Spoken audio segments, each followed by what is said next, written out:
People struggle. So like, if it's so simple, and we see that in every industry, it's not just real estate, right? You see a lot of industries that are very simple. It's like, hey, all you got to do is 1, 2, and 3, and they struggle. Is it just not for them? I mean, or they're just not taking enough action? Who are their friends? Right. Who are their friends? That's all it comes. I'm telling you, that's all it comes down to is who are your friends? Are you surrounding yourself with people that are going to swallow their fear and swallow all their insecurities and just take action? Listen, the cell phone, I don't know where mine is. It's somewhere. The cell phone is the remote control for society. It truly is, and it's the portal to make as much money in the real estate business as you want. Probably any business, but this is the one that I have experience in, so I'm not going to talk about any other businesses. But if you pick up the phone and you talk to enough people that own ugly houses, you cannot lose. So the fear that people have is, one, they don't have anybody that's really doing it around them. They don't. Yeah. That's why people hire mentors. That's why people get coaches. That's why people join communities. But most of the communities that are like free communities, people are just waiting for somebody else to take action so they can watch them. Almost like a voyeurism type thing. Just bring people into a situation where they have to do it. Right? At the old brokerage, I was part of North & Co. for forever, and had great experience there. Every Saturday, I would have a Super Saturday.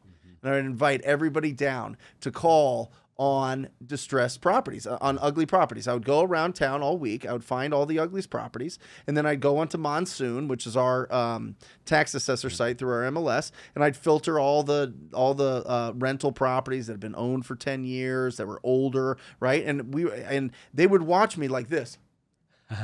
And I say, okay, you're next. And they're like, no. These are real estate agents at a luxury real estate brokerage. And they're like, no. Yep. What are we going to do? And then you get them on there and they have great conversations. And then all of a sudden, boom, they take off. Their whole business takes off. So I think it's just, I think it's exposure. Yeah. I think it's exposure. I think it's who are you around? I mean, look at your office. Yeah. You know what I mean? If you were always like clustered away with a dark, closed, you turn your lights off all the time and you came in all schlubby and everything, you know what I mean? And never picked up the phone and never try to, get loud and never do anything. Your whole team, the whole company would be that way. 100%. Yeah. You know what I mean? But you create an environment where people want to win and have a lot of fun and actually have energy and enthusiasm. And, you can't lose, I'm telling you. No, you can't. I totally agree, by the way. And I love like just, talking to you and having the conversation. Not only am I learning, I know a lot of other people are learning. So when you were, and I just want to get through your story to present day so we can, so you went to North & Co., which I know Brian North. He's a great guy, by the way. I've done quite a few deals with him.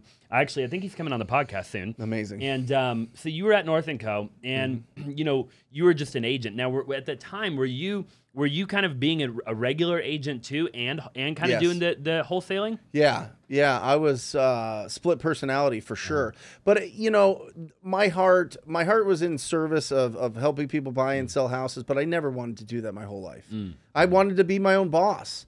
And I think we're kind of sold a lie as a real estate agent that we're entrepreneurs. No, we have a boss. Our boss is the people that we're listing and selling and helping buy. Client. The client is the boss, and you interview for the job of being your boss like every day or every week or whatever else. So I started getting trained by the Mike Ferry organization. Very proactive, very all about making calls. And so I was calling canceled listings, expired listings, and for sale by owners from 9 to noon every day.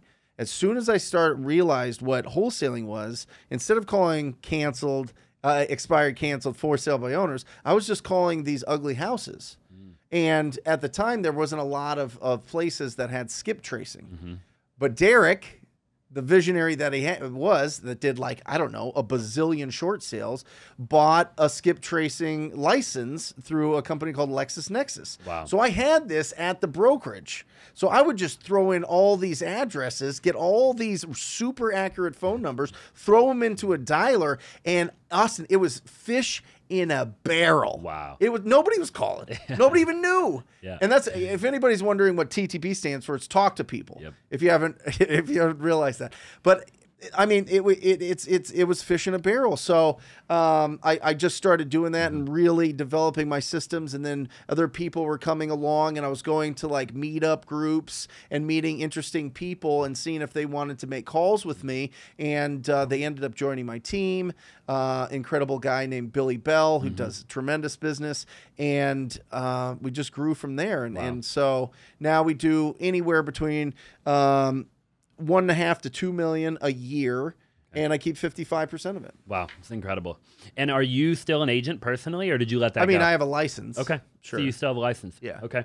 And then, so when did you truly build like the machine, like the operation? 2016. 2016. Okay. So 2015, I was building momentum. 2013 was the first deal that I did. Okay. And that year was the 3 deals that I was earning commissions. So 14, I started figuring it out, but I was still playing the real estate. I mean, I had been building a real estate business for off and on, kind of, helter skelter since 2004. And so I didn't want to let that go. I wasn't really sure if this could be big. I was only averaging like $7,000, $10,000 a deal. I didn't really understand what cash buyers were. I was selling it still to the same, to Chris Iman and to Derek and to Brian and to some other people, and just, selling the same to the same people. So I really wasn't making those huge leaps. And then 2015, I closed a $42,000 deal. And I was like, oh boy. Yeah. And I remember, Austin, I'm telling you, when you get, I think 50,000, when you get a $50,000 deal wired into your account, or you check with your name on it for over 50,000, your brain breaks. Oh yeah. It is broken. Big time. It is broke. Now you're all of a sudden, you're like, well, why not 100,000? Right. Why not $1 million on a deal, right? Yep. But I had that $42,000 deal, and I was shaking in the kitchen, and I don't know what was wrong with me. I was just like, I don't know if I can do this again. I don't know what's happening. Do I deserve this? What? And my wife is like, what do you do? Just snap out of it. What do you, just do what you do. You know what you're doing. And I was like, oh yeah, okay. So that, I really needed that big check to really launch me.